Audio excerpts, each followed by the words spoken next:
So that was going to be a badass little edit, but the 24 staff was acting like little punks. So now you just gotta watch me talk. What's up, YouTube?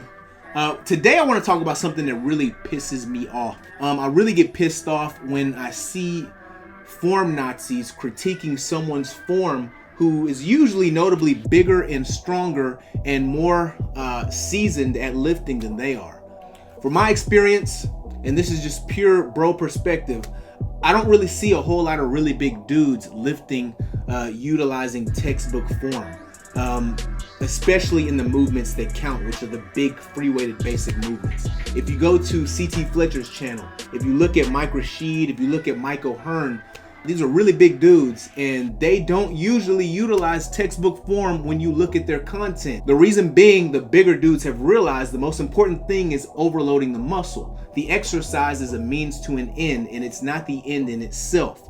Now, of course, there are exceptions. Now, I'm not saying your lifting form should be a complete free-for-all. There are obviously things that you don't want to do.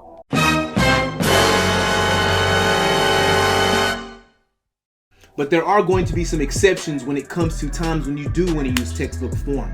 For one, competition lifts, squat, bench, deadlift. These are movements that if you're going to be competing in powerlifting, you're going to be judged based against a specific standard of how the movement should be done. Exception number two, new lifters. If you haven't been lifting for that long, you have not built a strong enough affinity to these exercises or laid down a firm enough foundation in lifting to start altering the basics. Employing cheating techniques or sway is going to be more for seasoned lifters who have spent enough time on the basics. Isolation movements. When I talk about using sway, when I talk about using body English, I'm speaking more in reference to the heavy free-weighted movements like the barbell rows, T-bar rows, even laterals to some degree in the shoulders. Most of the time when you're doing isolation movements, you are not going to want to use any cheating. You're actually trying to isolate the movement as much as possible, and when you use sway, when you use body English, you're employing other muscle groups, which is kind of defeating the purpose of isolating the movement. A few years back, I was trying to increase my overhead press. I think I could triple 185 pounds, and I felt that my overhead press was lagging compared to my bench press. So I began to work on the overhead press, and one of the first things I did was I changed from overhead presses to the push press. And if you know lifting, you know that the push press is basically going to be a standing overhead press with leg drive. So ultimately, it's a cheat overhead press. I begin to regularly do push presses with a weight that was way more than the weight I could do strictly in the regular overhead press.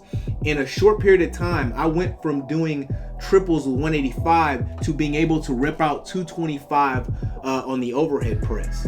And that's because when I went over to the push press, it allowed me to be more comfortable with heavier loads because I could cheat them up, and I was a lot more effective at doing the regular overhead press once I went back down to that lower weight because of the fact that I've been so accustomed to lifting much heavier weight.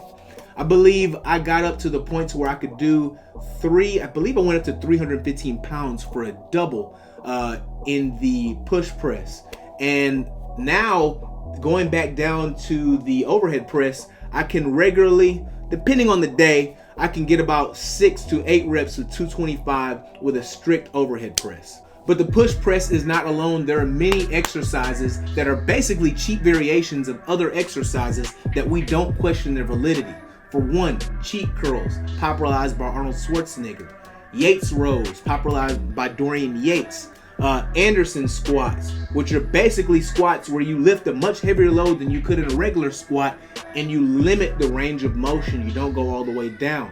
Partial reps or burns at the end of sets. These are all examples of popular forms of cheating exercises that have become popular because famous people did them. What does this tell you? Personally, I believe that there are no absolutes in the iron game. What's right or wrong is going to be dependent upon whatever your specific goals are. All right, guys, hope you enjoyed this video. Please like, comment, and subscribe. Thank you for watching, guys.